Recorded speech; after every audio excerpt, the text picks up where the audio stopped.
2 वर्षात 159 योजना फक्त सुरू आहे, त्या पण पूर्ण नाहीये. अतिशय दयनीय अवस्था आहे.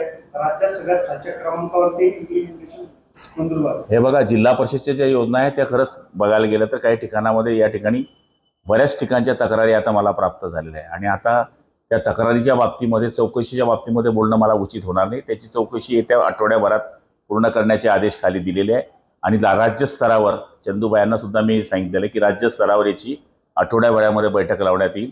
जे कोणी दोषी असतील त्याला एकालाही सोडलं जाणार नाही. अनेक भ्रष्टाचार समोर येताना हे बघा, जल जीवन मिशनच्या बाबतीमध्ये आपण काही जवळपास 15-20 योजनांच्या बाबतीमध्ये निवेदन तर आत्ताच इथं मला प्राप्त झाले आहे. काही अडचणी पण या ठिकाणी प्राप्त झालेल्या आहेत. ज्या ज्या दोषी कॉन्ट्रॅक्टर आहेत, ज्यांनी प्रॉब्लेम्स केलेले आहेत, जो अधिकारी काही चुकीचं काम केलं असेल तर चंद्रभैया आमचे माजी आमदारांनी आम्हाला पहिलेच त्याचं निवेदन दिलं आहे. त्याच्या आधारावर चौकशी सुरू केलेली आहे. चौकशीमध्ये जो सापडेल तो कोणी असो त्याला सोडणार नाही. आई बाबा होण्याचे स्वप्न अजून पूर्ण झाले नाहीत का? आई बाबा होण्याचे तुमचे स्वप्न पूर्ण करा अपोलो फर्टिलिटीद्वारे. मोफत सल्ल्यांसाठी कॉल करा 9953420359. डिटेल जर बोलायला गेलो तर तो आमचं दुखणं आपल्या सगळ्यांना माहिती आहे, त्यामुळे आपण समजून घ्याल. हे बघा, त्यांनी म्हणणं हे त्यांचा विषय असेल, पण चंदूभायांचे नेते एकनाथ शिंदे आहेत, त्यामुळे एकनाथ शिंदे ठरवतील चंदूभायांना काय द्यायचं किंवा नाही द्यायचं. की भगवा जो आहे तो शत्रूंनी नाही तर गद्दारांनी चोरलेला आहे. हे बघा, आम्ही काही पक्षाशी गद्दारी केलेली नाही. आमचं दैवत हे शिवसेना प्रमुख होते, शिवसेना प्रमुख आहे आणि शिवसेना प्रमुख असतील. त्याच्यामुळे आम्ही गद्दारी केलेली नाही, आम्ही उठाव केलेला आहे.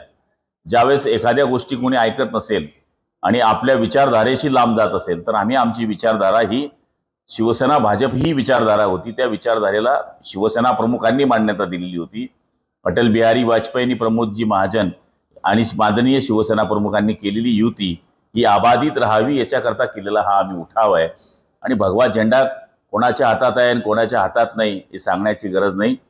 आमची जे हिस्ट्री चेक केली तर आम्ही भगव्याकरता किती वेळेस जेलमध्ये गेलो आहे हे आपल्या लक्षामध्ये येईल आणि भगव्याकरता आमच्यावर किती केसेस झालेल्या आहे, इव्हन आमच्यावर काय काय केसेस झालेले आहे याची जर तपासणी केली तर कोणीही आमच्यावर ही टीका करू शकणार नाही की आम्ही भगव्याकरता काय केलेलं आहे.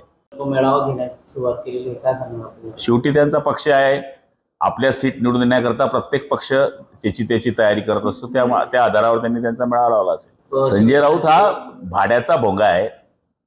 ते जसं भाड्यावर एखाद्या माणसाला आपण कुठलं काम लावतो की हे एवढं भाडं घे बाबा आणि ही गाडी तिथपर्यंत ने, तसं रोजंदारीचा हा माणूस आहे आणि त्याचं काम तो बरोबर करतो. ही गळती सरकार आहे, त्यामुळं संसद भवन असेल किंवा राम मंदिर असेल, ज्या ठेकेदारांना काम दिले होते त्यांचे 3 महिन्यामध्ये आता हिशोबाने जो आहे तो चुकता करणार आहे.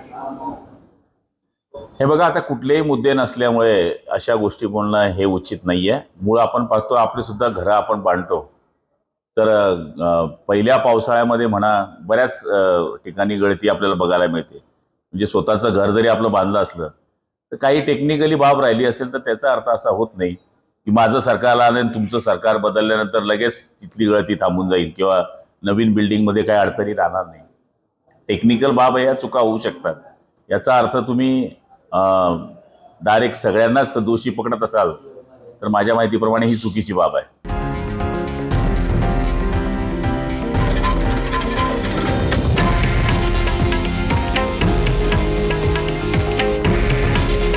हे आहे देशातील नंबर 1 न्यूज नेटवर्क आणि आपण पाहत आहात TV9 मराठी. काळजी तुमची, हित महाराष्ट्राचं.